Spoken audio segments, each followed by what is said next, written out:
भारत और इजराइल के रिश्ते गहरे और बहुआयामी हैं। 1950 में मान्यता के बाद 1992 से पूर्ण राजनयिक संबंध स्थापित हुए। वहीं अब इसी बीच दोनों से संबंधित एक खबर सामने आई है। जी हां, इजराइल ने भारत के पूर्वोत्तर राज्यों में रहने वाले बेनी मेनाशे समुदाय के बचे हुए 5,800 यहूदियों को अपने यहां बसाने का फैसला किया है।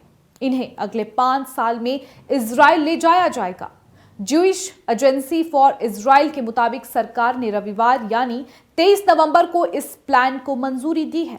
इसके तहत 2030 तक पूरी कम्युनिटी को इजराइल में बसाया जाएगा। इनमें से 1200 लोगों को 2026 में बसाने के लिए पहले ही मंजूरी दी जा चुकी है।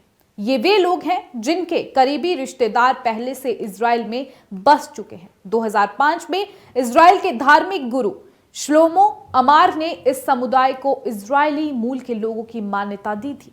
अभी लगभग इस समुदाय के 2500 लोग इजराइल में रह रहे हैं। आपको बता दें कि इजराइल सरकार के फैसले के बाद यहूदी धर्म गुरुओं रबियों की अब तक की सबसे बड़ी टीम भारत आएगी। ये पिछले 10 वर्षों में भारत आने वाली पहली आधिकारिक धार्मिक जांच टीम होगी। टीम में रब्बी यानी यहूदी धर्मगुरु और धार्मिक कानून हलाखा के जानकार शामिल होंगे। ये टीम पूर्वोत्तर भारत के बेनी मेनाशे समुदाय के उन सदस्यों की धार्मिक पहचान की जांच करेगी जिन्हें अगले 5 वर्षों में इजराइल ले जाया जाएगा।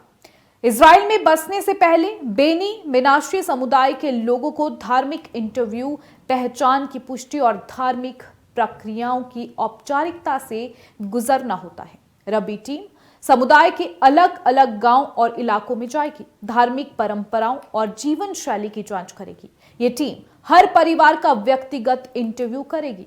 टीम ये तय करेगी कि कौन लोग यहूदी धार्मिक मानकों को पूरा करते हैं। ये पूरी प्रक्रिया इजराइल के chief rabbinate conversion authority, population and immigration प्राधिकरण और ज्यूइश एजेंसी की देखरेख में होगी। रबियों की टीम की जांच पूरी होने के बाद लोगों के लिए कन्वर्जन क्लासेस शुरू होंगी। इसके बाद उनका डॉक्यूमेंटेशन होगा और इजराइल के लिए उड़ानों की तैयारी की जाएगी।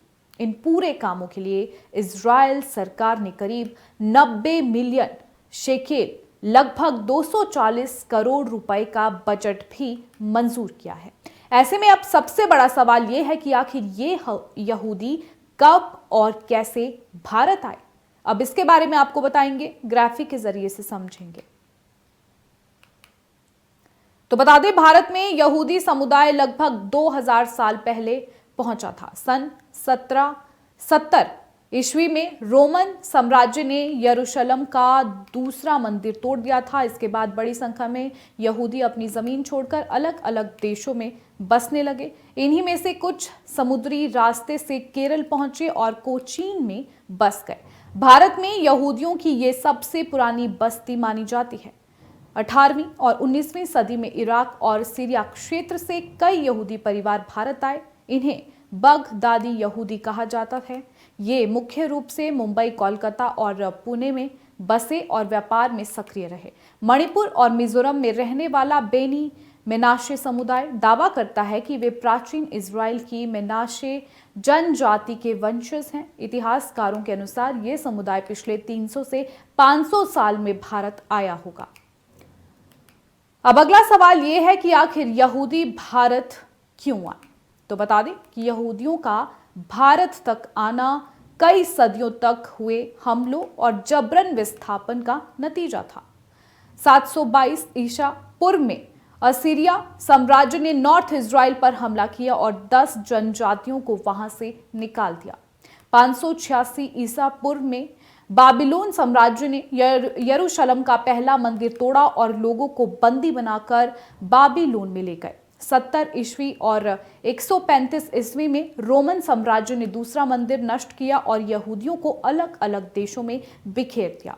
इन्हीं लगातार हमलों और डर के माहौल के कारण कई यहूदी सुरक्षित जगहों की तलाश में दुनिया भर में फैले। भारत उन देशों में से एक था जहां उन्हें सुरक्षा और स्वतंत्रता मिली।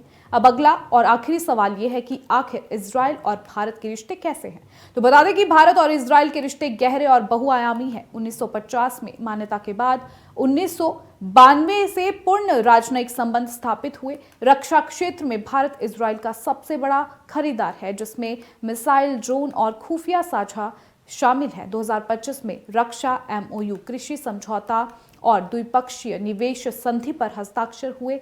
व्यापार 2022-23 में $10.77 अरब पहुंचा। इजराइल ने अप्रैल 2025 के पहलगाम हमले की भी निंदा की थी।